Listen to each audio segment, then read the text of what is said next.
What's going on today, guys? Welcome back to another episode of Producer Police. Today we'll be policing some producers. Well, one in particular. So allegedly we have the producer Pvlace stealing beats from a longtime collaborator named Gunboy. I don't think there's going to be too many jokes today. It seems like the main joke here is Pvlace.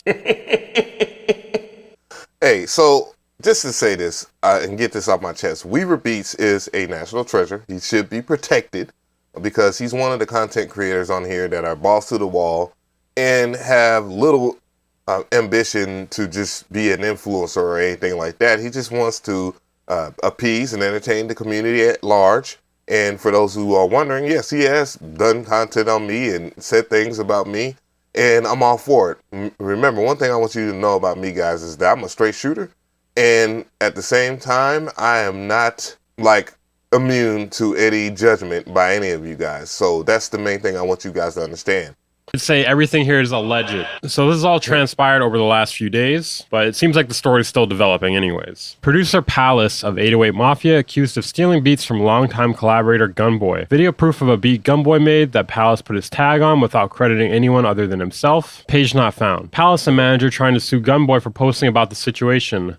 Also page not found. Originally when I saw this, I was thinking like, oh, maybe they settled it or something. Like, why else would he be deleting the evidence? And it turns out his account got deactivated. I'm not sure if it was by Pvlace. I'm not sure if it was because he was saying things that were too far for Instagram. It's hard to say nowadays. I would assume it was maybe mass reporting or something of the sort, if I had to guess. So it seems like somebody's trying to sweep up the evidence here. Exactly. And again, guys, a lot of you guys want to work with some people in this industry, and think that they're going to propel you. And this is the problem when you take shortcuts, guys. When you take a shortcut, then there's no reward, there's no struggle. And then perhaps within you taking that shortcut, this is what happens. And I'm referring to the situation. And it doesn't seem like it's Gunboy because he's still tweeting about it on Twitter. Apparently being a part of the 808 Mafia means your shit is going to get stolen by them. Real mafia. Oh, no, he didn't. Now, one thing I would like to say, shout out to Southside, by the way. Shout out to TM88 and my other brothers that are a part of 808 Mafia. There is some nuance to that, as this person isn't being claimed by 808 Mafia anymore, or wasn't being claimed from what I understand from Southside. And I had that video linked in the description box. Southside didn't even want to say his name. So that's what it is. Mafia vibes, you know what I'm saying? Okay, so it's hard to know exactly where this story started. I'm digging through his TikTok right now to try to figure that out. But 6 days ago, someone wrote, I don't speak German, so something about Pvlace here, and he has this to say. It's no stress, just like many a clown in this German music industry. He stole beats from me, sold them beats to other people and shit like that. Stole music and sent it out to people. So lawyers.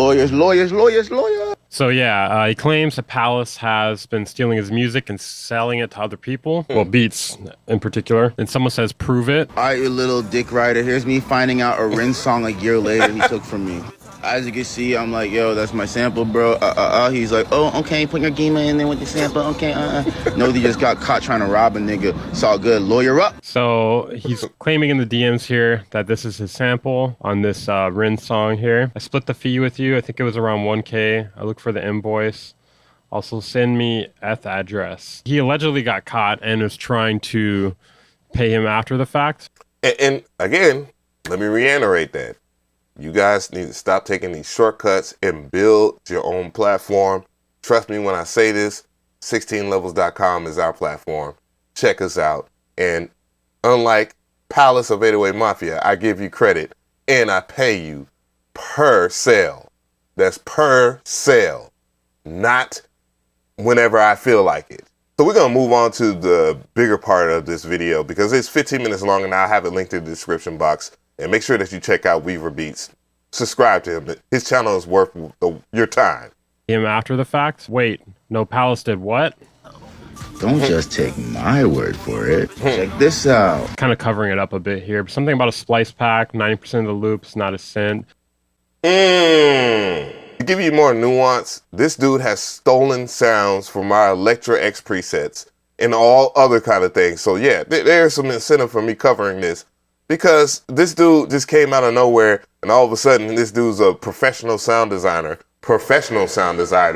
and all of a sudden, you know, he's getting all this traction.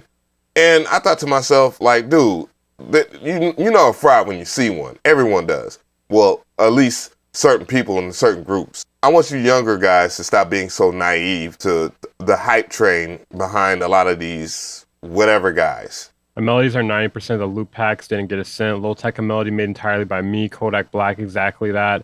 And he tried to trick me, that's why I don't stand in the credits. He asked me for the project, he thought I didn't have it. Only when he saw that I had the project did he do the paperwork, but he already had the deal without giving my name. I'm a full musician just like you. I can hear where he used my midis. I could point out a few. He would bleed if he were sued. 5% Low Tech, and 4 on Kodak Black, he just exchanged the sound. So like you guys can see, I'm not a shit talker, all right?